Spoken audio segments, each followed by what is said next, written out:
Revival really built up to your appearance. You had a voice cameo in episode three. We see you briefly in episode four. How was it just seeing the show really build up to this big episode slowly? Because it really feels like a big deal when you're actually in the town and then shit really hits the fan. Oh, they made me feel special. Yeah, they really built me up. Great introduction to the character of Anthony Check. And I'm a fan of the source material. Therefore, I'm a fan of the TV show, and I watch it with my wife. So it's always fun watching it. And I'm going, man, this show's so good. Man, this show's so good. And then you get hit over the head with, oh, hey, I'm in this. Hey, babe, I'm in this show. So it's a trip. I think they handled the Anthony Check character really brilliantly. You know, like the anticipation building up to him. You get him, and he's not there for a long time. He's just there for a good time. You mentioned being a fan of the source material. So, like, I know you're a big comic guy and you've even written some comics, but you were like familiar with like Tim Seeley's comics beforehand? Oh yeah, absolutely. I actually spoke to Tim and Aaron Kuntz on the set of a movie I did called Girl on the Third Floor. They came by and they told me they were looking to develop Revival as a television show. That's how long this thing's been trying to eke its way into the public's purview. I'm glad it's finally here. I'm glad I'm even a small part of it. It's exciting to me. That's awesome. That's really cool. That finally paid off. And I wanted to ask you about this character because you put a really fun spin on Anthony Check. Obviously, he's a bit of a psychopath. He's also like a bit of a mama's boy. You have a really dry sense of humor throughout this show.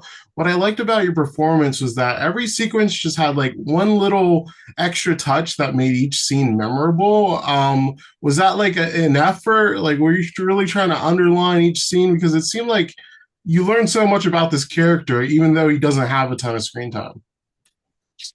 Yeah, I think what pro wrestling has taught me to do with acting is to maximize my minutes. So this is a character, like you said, one episode you're introduced to him, but it's just a voice. The second episode, you see him on screen. Scene was maybe a minute long, but you get in and out of it like, okay, this is not a good person. Like you set the table. So when Anthony Check has his moment where he has arrived in Wausau, and it's a pretty Anthony Check forward episode, you're excited to see what he does, and I got to play with the character a little bit. I got to, like the dry sense of humor and, just playing it a little bit different. Because in the comic books, I feel like the Czech brothers are a little bit more like rednecky, rural Wisconsin, and here I'm wearing leather jackets and I'm trying to be like a slick gangster. And it's just a really fun role to play. Yeah, it's a total blast of an episode, and it ends with a pretty intense fight scene. You get to live out your knife fight dreams that we all have. I know you're a pro wrestler. You train in jujitsu, and you had MMA fights. Are those choreographed movie like tussles? Are any of those skills transferable, or is it like a completely different skill set? How do you approach this? No, they're transferable. And listen, especially when you work with somebody that Miss Rami Weltman. Um, she's a small person. So the dynamics of being able to do more with that, I think, especially from a safety standpoint, like I had to tell her, I implored her, I was like, you are not going to hurt me no matter what you do.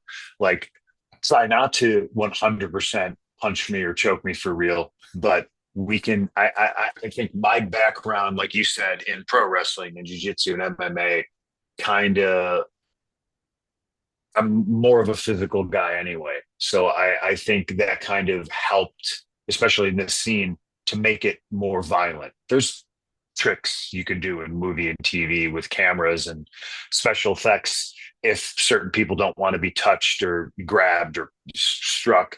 I'm all about being physical if it can make something heightened, if it can make it better. And in this case, I think it did make it better. I haven't seen it yet, but as you said, many other people have said to me they really enjoyed the scene.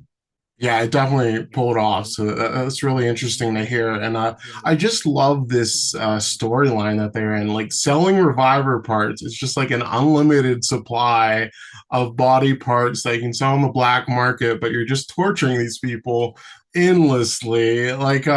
What did you find most interesting about that storyline? Because it's really dark, but it's also kind of an ingenious plan. There's a good profiting mind there. And I think Anthony Sheck is very pragmatic. I think he looks at it that way. He doesn't necessarily look at it like it's torturing people. He looks at like, well, this is brand new. And if I can sell somebody something at a marked up price and I can continue to sell that to them with, you know, it, to him, the ends justify the means. He's trying to make a better life for his mom because you said he's a mama's boy. I think he looks at it like this is the perfect business plan and business scenario, and like it's pretty cut and dry to him, and that's what makes him a sociopath. And you mentioned watching the show with your wife, April Mendez, who's also a very multifaceted artist. I just saw her in the movie Sacramento with Michael Cera. It Yes, was really nice seeing her pop up in there. Since you guys both are, doing acting now occasionally, do you bounce ideas off her, or do you kind of keep that like creative wise separate? Like, how do you guys work that stuff out? we definitely talk creatively and stuff like that because it's just that's our household, you know. But she has her projects she works on, and I have mine. And I'm not saying never do they intertwine. They will when the time is right. I'm not trying to impede her creative process by looking over her shoulder, being like, "Hey, you got to write a role for me, babe. You got to write me into this, project you're doing." Doesn't work like that. If she has an idea for me, she'll capitalize it, and vice versa. If I have an idea for her, like it'll come to fruition. But she's somebody that I mean, she's one of the smartest, most creative people I know. So it's easy for me to just kind of roll over and be like, "Hey, babe, what do you think of this idea?" and bounce it off her, and she'll tell me if I'm on the right track or if I'm absolutely out of my mind. That makes total sense. She's such a great writer too, like you Yeah, mentioned. She's she really is. Thank impressed you. with her stuff lately. And you've written Marvel comics before, and obviously you're a big Fantastic Four fan with the clobbering Huge. time. That MCU movie is out soon. Are you excited to see Evan Moss Backrack's version of the thing? I'm a little bit envious. So, but yeah, I am 100% on board with this. Thing looks like the thing. I can't wait. We've had some pretty stinky Fantastic Four movies in the past, so I'm looking for this one to be a palate cleanser. Would you ever be interested in doing a superhero movie? We've had some pro wrestlers and MMA fighters pop up. Of course, but I look at every project that comes across my desk as like, is this something that I have the time for? Can I sacrifice for this? And I take them as they come. I'm not my main thing about TV and movies and the acting side of things is I just want to work with really cool people, really creative people, and I want to learn while I'm doing it.